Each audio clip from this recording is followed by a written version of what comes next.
Valentine's Day, it's all about doing something special for that special someone in your life. And we want to help you do that no matter what level of cook you are. And today on WTF, we're going to show you a beginner, intermediate, and advanced way to make a Valentine's Day dessert.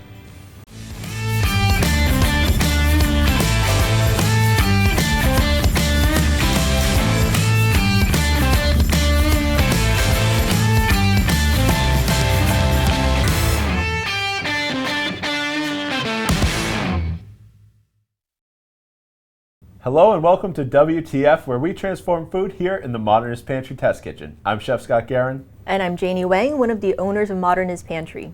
And whether you're tuning in with us for the first time on WTF or you've been tuning in for a while now, if you haven't already, remember to subscribe and ring the bell, because we do try to come up with something really fun and exciting every single Tuesday, and you want to be notified about that right away. Now, today we're going to do a follow-up to our Valentine's Day episode from last year, because it is just right about that time again when you're thinking about what you're going to do for that very special somebody in your life. And we all know that food means love, so more food, more love, right? Yeah, exactly. Something like that. Something like that. So, last year, you can get that entire episode in the description below. We did some savory dishes. You did this beautiful roasted halibut and some. What was the other thing? Roasted halibut. Yep. We had a chilled horseradish beurre blanc that went on it. So many different things that we did. You can check that all out in the links in the description below. But we really focused on those savory dishes last year. And this year we want to show you 3 different ways to kind of elevate a single dish. So we took one of our favorite recipes, our Crémeux. We changed it up a little bit. We made a strawberry white chocolate Crémeux. And now we're going to show you 3 different ways, a beginner, an intermediate, and an advanced way to make that same dish, but just bring it up each time with different things, different plating techniques, and also different accompaniments. Yeah, and that sounds really fun, right? Because then whether you're kind of a newbie cook or a beginner cook, kind of like myself, or you're a seasoned chef like Scott, there's a little bit something for everyone in this episode. Yeah, absolutely. So I think we should get into it and just start with the beginner dish. Okay. Right. So the beginner dish is kind of a take on strawberry shortcake. So we did a shortbread cookie, which is actually my favorite cookie, which is a Russian tea cake or a Mexican wedding cookie. There's a couple different names for pretty much the exact same cookie. But it's an extremely short cookie. What short means is very crumbly, not a lot of gluten structure, so it's not chewy or anything like that. So a nice short cookie. It's coated in powdered sugar, so it's good for your health. And there's some nuts in it. We chose macadamia, roasted macadamia nuts, and a good bit of salt in this cookie, so you get that sweet and salty kind of play on flavors. So we have our Crémeux here. And the Crémeux is very easy. I'll give you a quick overview on how to make it. The Crémeux is just the milk and white chocolate, and then you heat it up and you put it into a blender. When you put it into a blender, if you were just making the white chocolate Crémeux, you would pour in the NH Pectin. And the best thing about NH Pectin is it allows this to be twistable, really flexible, but also nice and smooth and creamy. But when we wanted to switch it up, we put in our strawberry powder because we didn't want to add any more moisture to this. Right. So we put in our strawberry powder, and then we also put in a little bit of grenadine for more color and also a little bit more flavor to kind of just change up those flavors. And we'll talk about why we did that as well towards the more advanced dish. So it's a really beautiful flavor, and we get the strawberry and the shortbread or shortbread cookies in this sense. So we have them here. Janie, if you wanted to try one of these, you can see how short it was when I broke it. Yep. It's really beautiful. So this dish should be left very simple. We didn't want to do anything crazy with it, so we made some whipped cream and we just lightly whipped it by hand. If you wanted to use whatever means you have, if you have a whipping siphon or something like that. But we wanted it to look very natural for this dish since it's a very home, friendly dish. And then for this one, we choose to use 2 cookies because you want to be able to kind of scoop up some of that Crémeux and put it onto the dish. You can also grate a little bit of chocolate over this to tie it in with the other ones. But for this, I think it's very nice and simple. And Janie, if you wanted to try that, go right ahead. And what did you think of that cookie before you get into it? Oh, that macadamia nut is so good. And so good, it's right? so good. Oh. So a little bit more, fat from the macadamia nut. Not like the cookie needs it, but it definitely does help. And the roasted quality of that nut does too. So. It's really good. Should be just reminiscent of, strawberry shortbread or strawberry shortcake, excuse me. It is. And just for someone maybe, who hasn't done a lot of desserts before, how much active time did this particular recipe take So you? this one's actually very, very quick. So once you put in that NH pectin, after you pretty much just bringing water to a boil, but it's just milk and white chocolate. Once that comes up to a simmer, you put it into a blender, you put in the NH pectin. Once you pour it out into that dish, it literally can pour right into all your dishes. Once it's chilled, it is set. So it could take anywhere from 20 to 30 minutes total time to really be set. It may still be warm at that time, but it's going to set up very quickly. And obviously, as we go up the ranks here, it's going to get a little bit more time consuming to make these dishes. But yeah, this one, about 20 to 30 minutes for the Crémeux, but the cookies, the longest part for this recipe is going to be the cookies, where you put them in the oven. It's going to take about 40 minutes at a really low temperature, about 275 to 250, somewhere in that range, depending on your oven. And that's really pretty much just to cook them and slightly dry them out. But the mixing time on the cookies is like 4 minutes. So it's so incredibly fast. If you wanted to get all this done, you could do the entire active time in about 15 to 20 minutes, and then you're good once the cookies are done and the Crémeux has chilled. Yeah, and no one's going to be complaining about it when you bring this out to the table. Like it's delicious. It looks and tastes like you labored on it all day. Yes, and it has a really beautiful texture that seems like something that you have to stir for a very long time, but really it sits in a blender for 5 minutes as it blends. And then we took that exact same Crémeux and we did a little technique here. Is we take this beautiful little glass and then we place it into some salt, and if you have a longer pan, you can line up all your glasses. It doesn't have to be this exact glass. It could be any glass that you wanted to. If you want to do a bigger portion, you could use one of those stemless wine glasses. Those work really well. So basically when it comes out, you just can wipe off the salt, and you're ready to go with this dish. And now we're going to take it, we have the strawberry shortcake, but we also wanted to add a little bit of chocolate because this is a Valentine's Day episode. So my wife's favorite thing on Valentine's Day is strawberries covered in chocolate.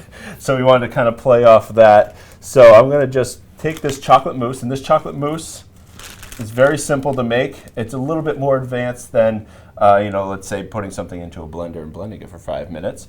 But there's some folding of the egg whites and folding of the whipped cream. So this could add about 20 minutes on to it. So right about now we're at about 45 total minutes of active time. Okay. Getting the chocolate melted, everything like that. So still, under an hour for your time, rather than stuff can sit in the refrigerator for total time. So let me just make sure it's coming out nice. Yep. So I'm just going to place it in. And this is just a star tip. You can pretty much purchase it anywhere. And a pastry bag. Very simple. Stands up really well. The chocolate holds it together really beautifully. There's just a touch of gelatin in there to really kind of set it. And then we're off to the races with it. Really very easy. So I do one cookie for this, and I'm just going to stick it right down in the center. I don't want to mess up that star pattern too much, but really beautifully. Yeah, and so this looks super cute.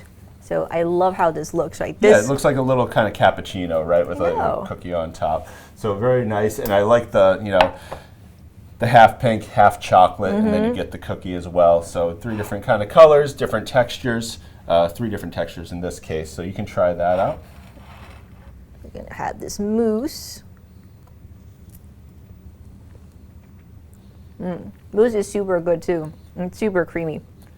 Yeah, so it's 2 different kind of textures of creamy. The Crémeux is kind of like a pudding, so it's a little bit firmer. The mousse on its own is very creamy. And then obviously if you were to have the cookie with that, I don't know if you move it over to the side. So now onto the advanced. So with that one, we have 3 different techniques. With this one, we're kind of really building upon it. So we have a number of different things that we're going to do. And we take the Crémeux and we place it into the silicone mold. And we make it a little bit thicker because we want to be able to kind of get it out of this mold. It should come out nice and clean, as it does. This Crémeux is great because refrigerated, you can see you get those nice clean lines in the Cremeux, and we really need that for what we're about to do. Is you get some ring cutters. I like to place this one down. Just give it a quick wiggle, and you hold the exterior. You should be able to get it out cleanly. It's kind of suction to the bottom. There we go. So let's place this off to the side. You can always use that. You can dice it up. You can plate differently with that.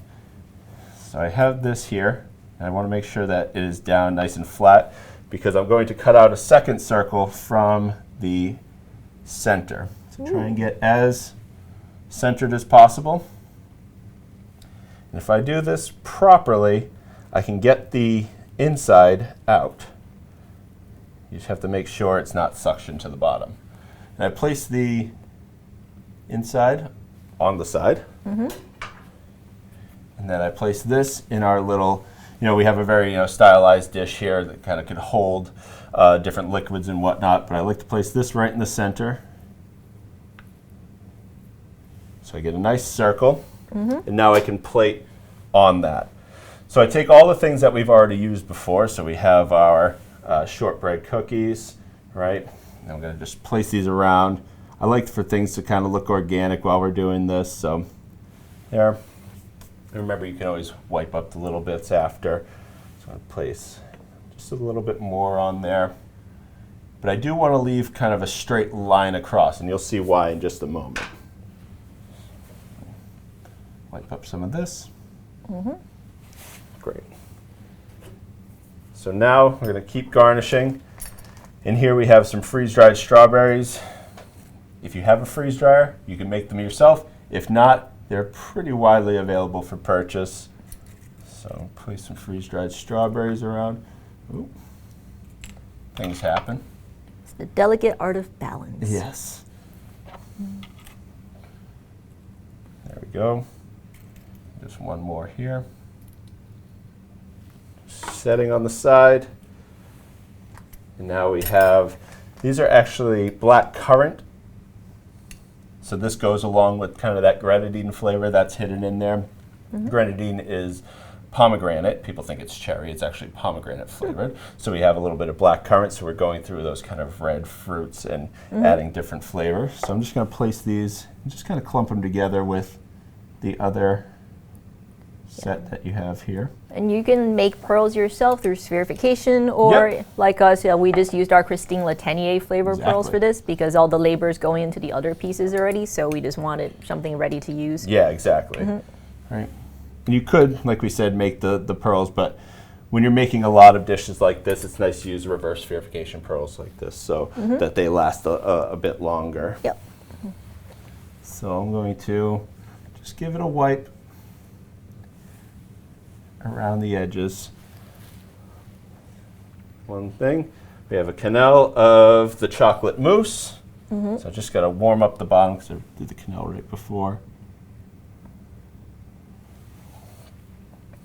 And what does warming up the bottom do? So the mousse is firm, right? And if it sits out at room temperature for just a bit too long, it's going to then kind of set to where it is. So this is actually just making friction and then heating the bottom of it so it can come out nice and clean. Okay, little chef tip. Yep. And that works with like ice cream scoops or whatnot. If you heat up an ice cream scoop beforehand, it's going to come out a lot easier. So things like that. And then we have our kind of final accompaniment here. And one thing, I'm just going to garnish up this before we talk about what I just placed on the dish. So if there's any imperfections in your cannelle, you can use this garnish kind of just to cover them up and also beautiful that look really beautiful. It does. All right. So what this is a chocolate cigar, and it's actually a surprise chocolate cigar because we took a honey tweel and we rolled it, and then we filled it with tempered chocolate and we dripped it out. This is where a lot of the time-consuming parts come in. And then we made sure it was completely coated on the inside. We made 2 little discs of chocolate. We placed them on the ends, or on one end, and then we filled the center with something. Ooh, so we what filled is it? Well, we're going to pop it open and see. So we filled the center with something, and we'll get to it. And then we cap off the ends and we put just a little bit of the macadamia nuts on the end. So I'm going to give it, because it does take a bit of force to just kind of give it a good crack. And when you give it a good crack, it should crack right into this void we made right in the center. Ooh, right? Exciting. So this has a tendency to sometimes fall over, but you should see if I do it nice. Oh, there, it got me good. There we go. So whatever comes out of it is actually more pearls and a little bit of strawberry jus that we made. Ooh. And this would be done table side, right? So we would crack it at the table. So you don't do this in the back. You want the customers to see. I know. Right? I think it'd be something kind of fun that you let them crack it themselves. Oh, right? Yes, of course. But, yep, so you crack it and it falls right into the void, and then you eat around. So there. That's really fun. So what is the amount of time that this took? This could take about 4 hours from start to finish with just doing everything. If you were to make every single thing on here, let's just say even like the freeze-dried strawberry could take 24 over that. But if you're making, just, the tweel, the tempered chocolate, all that, it's going to take, between 3 to 4 hours to really kind of make everything and get them perfect. Yeah, and I kind of love how, obviously, I think this last piece was a very chef-y, chef-specific, skill level thing to do. But up until that point, even just this awesome presentation, I think is still within, the capabilities of most home cooks. You can make this. Yeah, we try to make it to, and any home cook could make this. This is obviously a very advanced dish, but yeah, if you were able to just do this at home, all you need for this is like a cannoli mold or any cylindrical, piece of metal that you can then wrap this around. But yeah, it absolutely makes it. You have fun with it, and you can see all the, the pearls and everything on the inside with a little bit of strawberry jus that then you can eat. So if you want to take a bite of this one, Janie. I will. I'm going to get some of that strawberry jus. Yes. So strawberry jus is very simple. It's actually just strawberries, a little bit of lemon juice, and some sugar. You place them in a bowl over a double boiler, and you let them go for about 25 minutes, and all the natural liquid comes out, and it's actually almost crystal clear. You pass it through like a super bag, so a 250 micron super bag. It pulls out any of those little hairs, and you have really crystal clear strawberry jus. Yeah, and this one's really, the other thing I kind of like is that, within these 3 variations, you get that strawberry Crémeux flavor, but then each one tastes like a little bit different. I really like the pairing of the black currant pearls with this one, that you can even put a little bit of pearls into the other one if you like, right? Yeah, if you have the blackberry pearls, you can put them, or black currant pearls, because you can put them anywhere, and they're super easy. You just take them out of the jar. They're perfect every time. So yeah. So as always, you're going to get all these recipes in the links in the description below. They'll be on our blog, and you can watch Scott make this on Instagram at Modernist Pantry. We get a perfect clean break on Instagram, of course. That's what happens when you're recording live. Things happen. Get over it. Okay. Anyway, so definitely let us know what you think. Hopefully you also checked out last year's episode on the savory. So we have the halibut. There was this gorgeous tortellini that you made, which was tortellini. Oh my god, it was so good. So check that out as well. If you make any of these recipes or adapt them to your own, let us know what you think about them, and leave us your comments and your questions. We love hearing from you. So happy Valentine's Day, and from here in the Modernist Pantry Test Kitchen, I'm Janie Wang. And I'm Scott Guerin.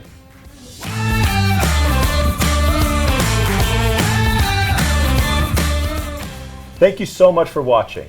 If you haven't already, like, comment, and subscribe. And turn that bell on because it notifies you when we drop a new video. If you like any of today's recipes, go to blog.modernistpantry.com. There you'll find recipes, Ask a Chefs, and tips and tricks, and more. And if you have a friend who you think would like this video, share it with them. And to get any of these great ingredients, just go to our website, www.modernistpantry.com. And until next time, we'll be here in the Test Kitchen, helping you create memorable and magical experiences.